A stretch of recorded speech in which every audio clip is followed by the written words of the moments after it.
Hello and welcome to Opinions Plus. Election day is almost here. I hope everybody goes out and votes. You got to do it. There's trends that you see in, the websites. Women are going out in droves and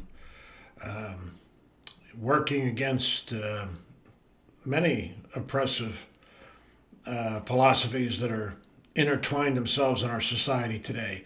Go out and vote. It's critical.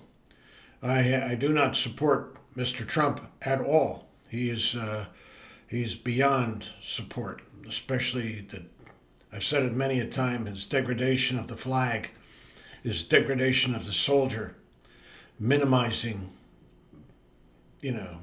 oppressive, the vitriol, the hatred, all projections, lies, just straight up lies. Why anybody would want this man is beyond me. Ms. Harris, Vice President Harris, not everything she says I agree with, but she's head and shoulders above that clown. Thanks for at least listening to that little bit of political discussion or discourse.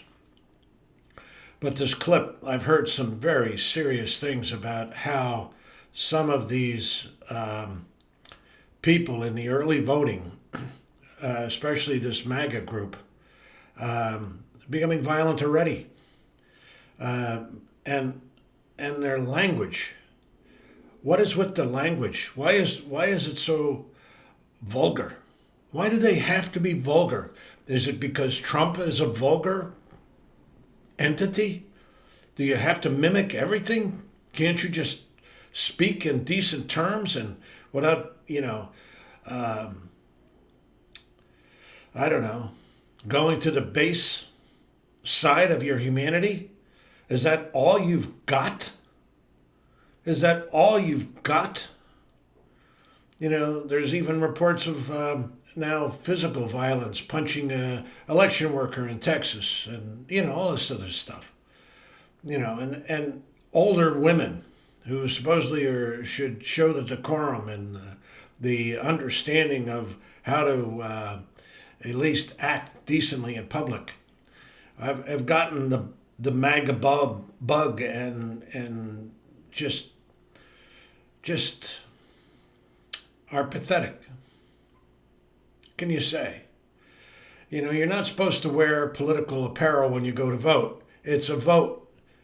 But that's what these MAGA people are doing. They're going out and they're, just flagrantly disavowing the basic protocols, the basic understanding of what an election is, the political aspect of it, even the sanctity of it. We've minimized all this in this past years as a society. We have not taken aggressive action against these people. And I've said it before, whether it's the religious community or the political parties or the DOJ or whatever, the people have broken the law, you attack that.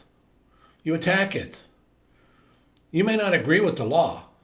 There's many things when I was in immigration I don't agree with, but I've sworn to abide by the law, to implement the law.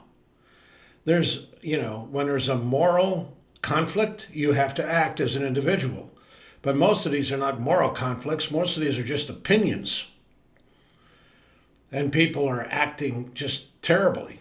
And yet, again, and I've said this many a time, I don't know where the hell the religious leaders are to just demand their people to act decently and obey the bloody law. And they won't do it. I don't know what they're afraid of. I don't know if they're siding with, this conservative side of things. I don't know where their influences come from. I don't know anything about that.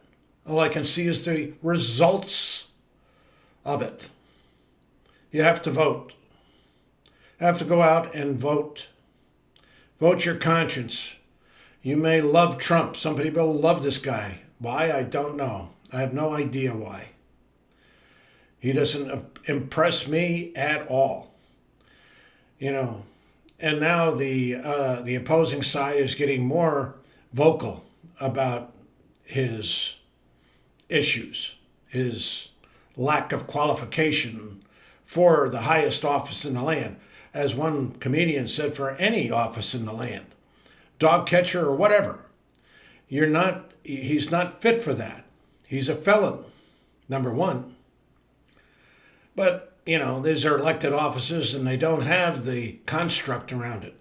I remember years back when one of the mayors in Providence, Rhode Island, was a criminal, convicted, served time, still got reelected.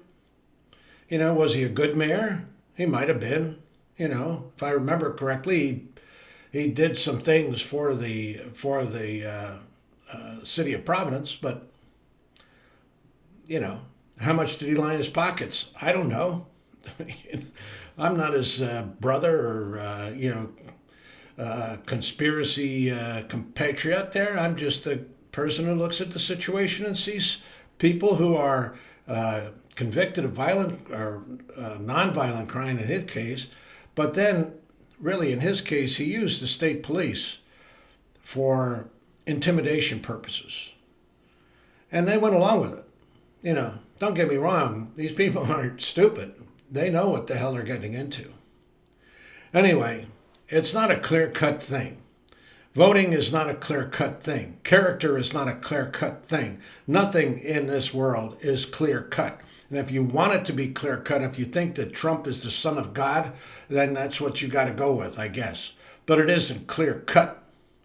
There's nothing other than his statements about who he is and what he wants to do for who? For you? Come on.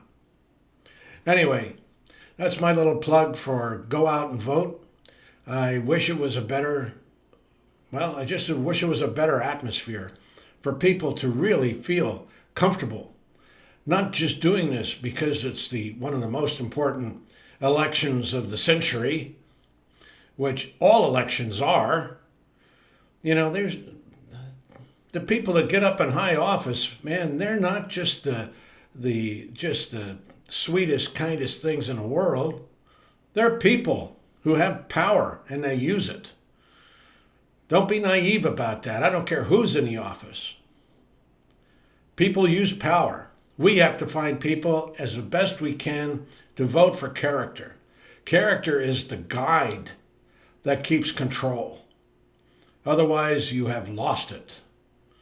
And it's not the policy, it's not the position. That changes with the bloody wind. And just look at history. Thanks for listening. Have a good day. Vote. Go out and vote. Comment. Always put your comments down. People want to hear what you have to say. I don't have a tremendous viewership, but people are committed. They want to hear things. They want to think. They want to be engaged. So be engaged. Comment. Put your thoughts down. Not for me, for others. Many of the comments are, counterpoint to what I say. That's my opinion. Put whatever you want down. It's your opinion.